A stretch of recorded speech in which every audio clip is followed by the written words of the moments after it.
Nolwazi was a kind and gentle woman from Kisumu, Kenya.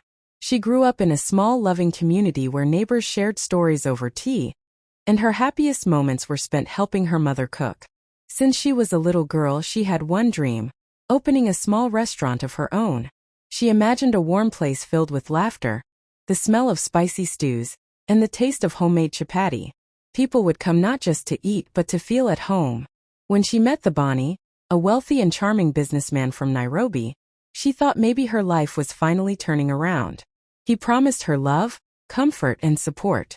He said he believed in her dreams. Nolwazi believed him.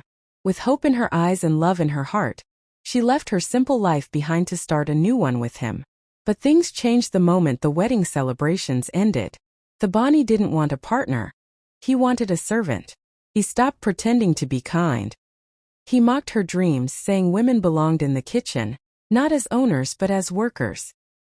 He never raised a hand, but his words cut deeper than any slap. He forced her to cook, clean, and serve him and his guests every day, while he lived like a king. She wasn't allowed to sit at the table, only to stand beside it. Whenever Nolwazi asked why, he just shrugged and said, "It's tradition." But deep inside she knew this was not love. This was a cage.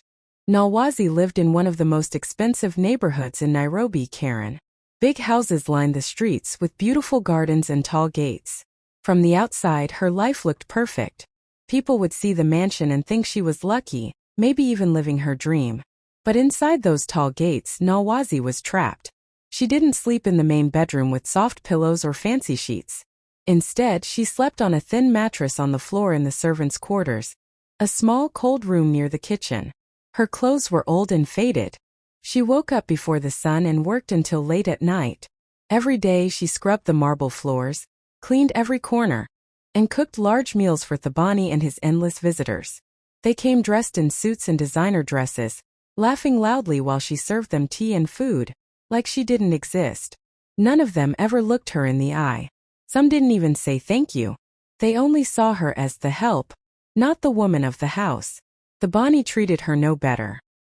He barked orders, criticized her cooking, and never spoke to her with kindness. It was like she was living in a golden cage, shiny on the outside, but dark and lonely on the inside. But Nolwazi had one small escape. At night, when everyone else slept, she took out an old notebook she had hidden under her mattress. In it, she wrote her thoughts, her pain, her memories, and her dreams. She wrote about the restaurant she still hoped to open one day, about the dishes she would serve, and the smile she would wear when customers walked in. Her journal became her secret world, her safe place. Sometimes her tears fell on the pages, but she kept writing. It was the only thing that reminded her she was still human, that her voice mattered, even if no one else could hear it yet. One rainy afternoon, Nolwazi was in the kitchen, peeling vegetables and staring out the small window above the sink. The sky was gray, and the sound of rain tapping the roof made everything feel even more heavy than usual. She had just finished cleaning up after lunch when something caught her eye. A man standing near the back gate. He looked tired, soaked from the rain, and his clothes were old and worn. He didn't look dangerous. He looked hungry. Their eyes met for a brief moment. Then softly he spoke through the gate. "Please, do you have any leftover food?" Nolwazi hesitated. She wasn't allowed to give anything away. Thabani didn't believe in charity. But her heart ached as she looked at the stranger. He reminded her of someone from home. Someone kind, someone who'd been forgotten by the world. Quietly, she slipped into the kitchen and packed some warm ugali and sukuma wiki into a small container. She wrapped it in a cloth to keep it dry and hurried back to the gate. She didn't say much, just handed it to him through the bars. The man looked surprised, like he didn't expect her to actually help. He took the food gently, nodded his head, and smiled. "Thank you," he said in a calm, respectful voice. "My name is Bako." Nolwazi gave a soft smile in return but didn't ask anything else. She was afraid someone might see them. With a quick glance around, she turned and walked back toward the house. She didn't think about it too much afterward. Just another small act of kindness in a world that rarely gave her any. She assumed she'd never see him again. Maybe he was just passing through like so many others. Maybe he'd forget her the moment he finished eating. But deep inside, something about that moment stayed with her. For the first time in a long while, someone had spoken to her like a person. Not as a maid. Not as a servant. Just a human being. She didn't know it yet, but that rainy afternoon, and that stranger at the gate. Bako started coming back every few days. Always around the same time, just before sunset, when the sky turned orange and the compound grew quiet. He never knocked or called out loudly. He would simply wait near the back gate, hands in his pockets, eyes calm and gentle. Nolwazi began to prepare for his visits like it was part of her routine. She started saving little bits of food from the meals she cooked, ugali beans, sometimes even stew if there was enough. She wrapped it carefully and hid it under the sink until it was time. Then when no one was looking, she would sneak out and pass it to him through the bars.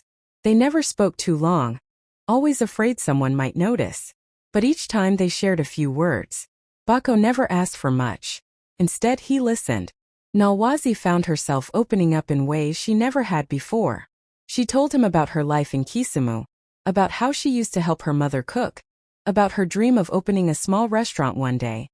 Nothing big, just a cozy place with good food and laughter. Bako didn't interrupt or judge. He just listened, really listened, like her words meant something. And slowly, something began to change in Nolwazi. Her days were still hard, her nights still lonely. But those few stolen moments with Bako felt like fresh air. Like a secret corner of the world where she was allowed to be herself. She never told anyone about him. Not the other workers. Not even the mirror she often cried into. It was her secret, her quiet hope in a hopeless place. But what Nolwazi didn't know was that Bako wasn't just passing by. He was watching, learning, quietly paying attention to everything she did. He was kind, yes, but also careful.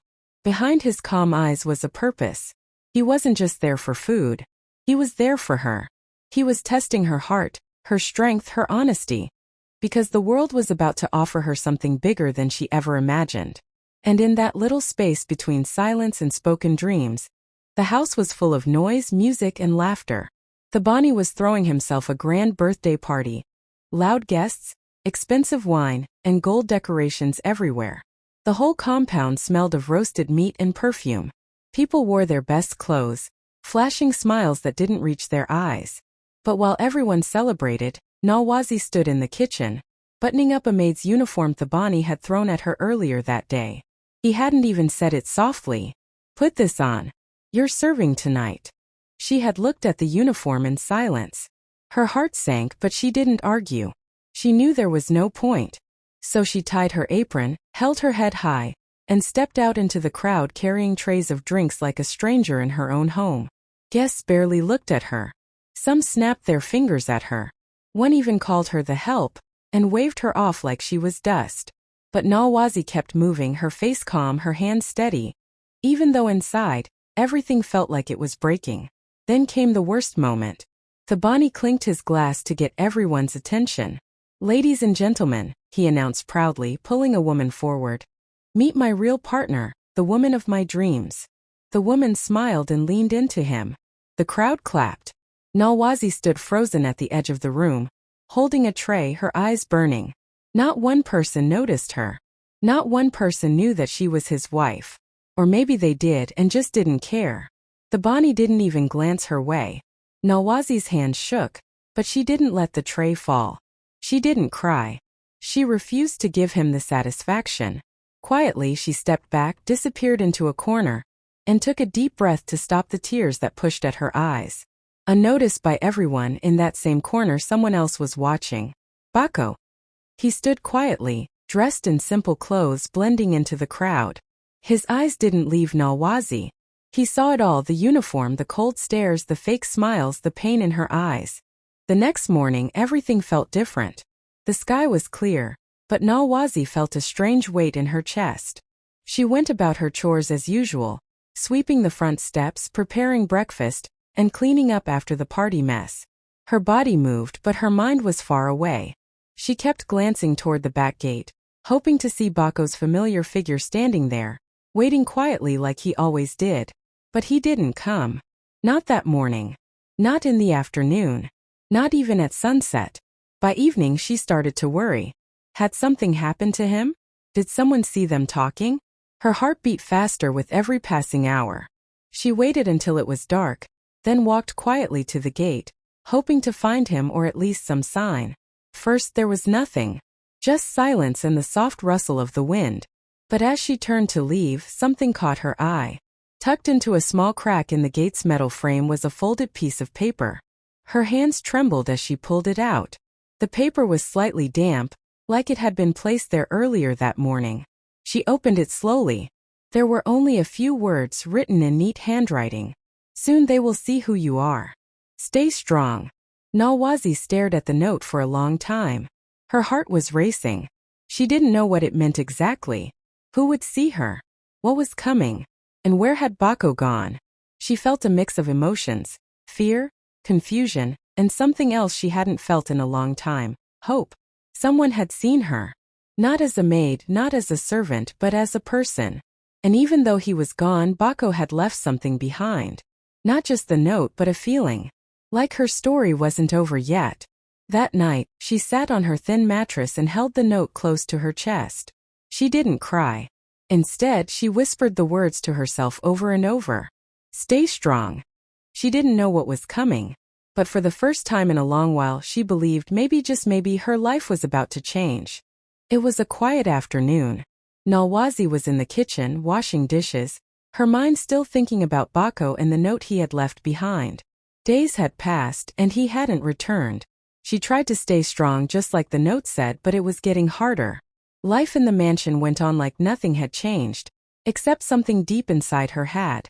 Then, out of nowhere, the sound of tires on gravel broke the silence. A large black SUV pulled into the compound. It wasn't one of Thabani's usual guests.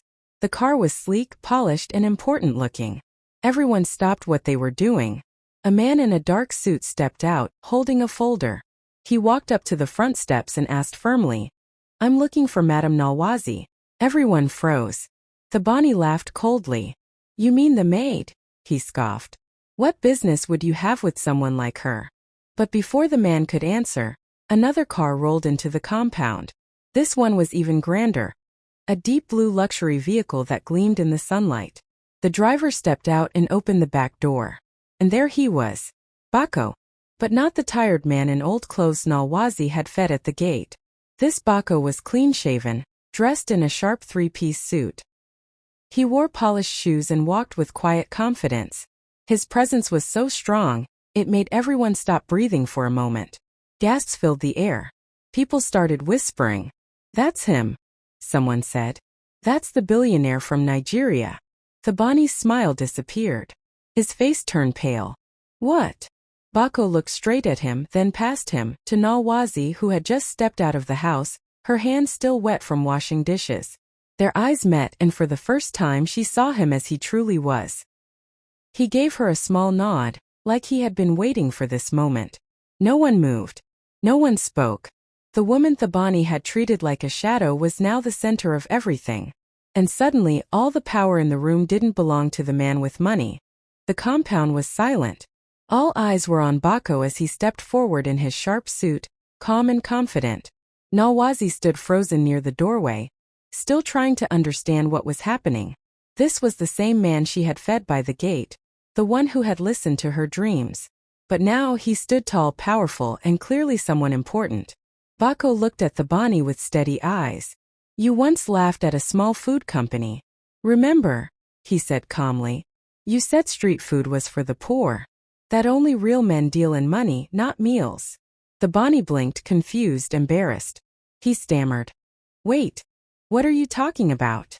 Bako turned to the guests now gathering around, curious and wide-eyed.